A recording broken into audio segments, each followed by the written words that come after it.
Hi, today I'm reviewing OPPO A77s and I'll show you how to enable or disable NFC on this device.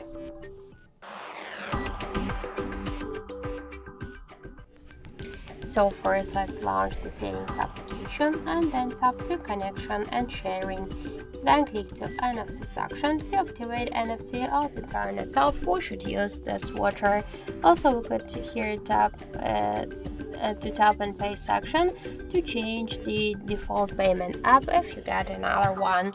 Also, we could change open or activate or turn off NFC from the control panel. Just first open it.